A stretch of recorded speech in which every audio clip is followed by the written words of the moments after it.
Hi friends, welcome back to my channel సరదాగా కాసేపు. ఈరోజు మరొక వీడియోతోటి మీ ముందుకు వచ్చానండి.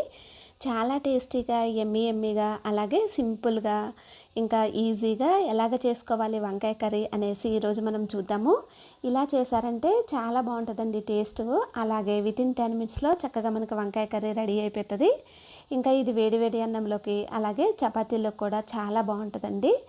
తప్పకుండా మీరు కూడా ట్రై చేయండి, మీకు అందరికీ కూడా నచ్చుతుంది. ఇక మనం లేట్ చేయకుండా వీడియోలోకి వెళ్ళిపోదాం. వీడియోలోకి వెళ్ళే ముందు మీరు కనుక ఫస్ట్ టైం నా ఛానల్ చూస్తున్నట్లయితే సబ్స్క్రైబ్ చేసుకోండి, అలాగే సపోర్ట్ చేయండి. ఇక్కడ స్టవ్ ఆన్ చేసి ఒక గిన్నె పెట్టేసి దాంట్లోకి ఒక 1.5 గరిటె వరకు ఆయిల్ వేసుకొని, కొంచెం శనగపప్పు, కొంచెం మినపప్పు, జీలకర్ర, కొన్ని ఆవాలు కూడా వేసుకొని, వీటితో పాటు కట్ చేసి పెట్టుకున్న చిల్లీ వేసుకున్నానండి. ఇవన్నీ కూడా కొంచెం ఫ్రై అయిపోయిన తర్వాత ఇంకా ఇలాగా ఆనియన్స్ ముక్కలు వేసుకొని ఒకసారి మొత్తం ఇలాగా కలుపుకొని లో ఫ్లేమ్లో పెట్టుకొని మనం చక్కగా వీటిని ఫ్రై అవ్వనివ్వాలి.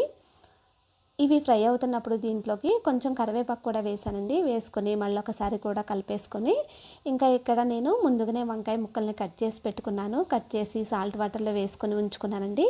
ఈ కట్ చేసి పెట్టుకున్న వంకాయ ముక్కలు వేసుకొని మళ్ళీ ఒకసారి మొత్తం కూడా ఇలాగ మంచిగా కలిసేలాగా కలుపుకొని లో ఫ్లేమ్లోనే పెట్టుకొని మధ్య మధ్యలో కలుపుకుంటూ ఒక 5 మినిట్స్ వరకు చక్కగా మగ్గనివ్వాలండి. మనకి వంకాయ ముక్కలు చాలా త్వరగానే ఫాస్ట్గానే ఫ్రై అయిపోతాయి కదా. ఇంకా ఇలాగ మొత్తం కూడా కలిపేసుకొని ఇంకా ఇలాగ ఫ్రై అయిపోయిన తర్వాత ఇప్పుడు దీంట్లోకి కొంచెం పసుపు, అలాగే రుచికి సరిపడా సాల్ట్ వేసుకోవాలండి. వేసుకొని మళ్ళీ ఒకసారి ఇలాగ కలుపుకొని మళ్ళీ ఒక 1 మినిట్ అలాగా లో ఫ్లేమ్లోనే మధ్య మధ్యలో కలుపుకుంటూ ఫ్రై అవ్వనివ్వాలి. ఇలాగ ఫ్రై అయిపోయిన తర్వాత ఇప్పుడు దీంట్లోకి కొంచెం అల్లం వెల్లుల్లి పేస్ట్ వేస్తున్నానండి.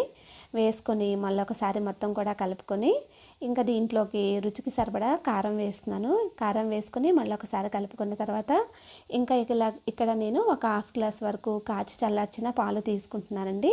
ఇంకా ఇలాగ పాలు కూడా పోసుకున్న తర్వాత మళ్ళీ ఒకసారి మొత్తం కూడా ఇలాగ కలుపుకొని జస్ట్ ఒక 1 మినిట్ అలాగ ఉంచేసి స్టవ్ ఆపేసుకున్నామంటే మన ఎమ్మీగా ఉండే వంకాయ కర్రీ రెడీ అయిపోద్దండి. తప్పకుండా మీరు కూడా ఇలాగ ట్రై చేయండి, మీ అందరికీ కూడా నచ్చుతుంది. ఇలాగ మనం ఇక్కడ మిల్క్ కూడా యాడ్ చేసాం కదా. ఈ మిల్క్ యాడ్ చేయటం వల్ల చక్కగా మనకి కర్రీ కూడా మంచిగా గ్రేవీగా చాలా బాగుంటుందండి.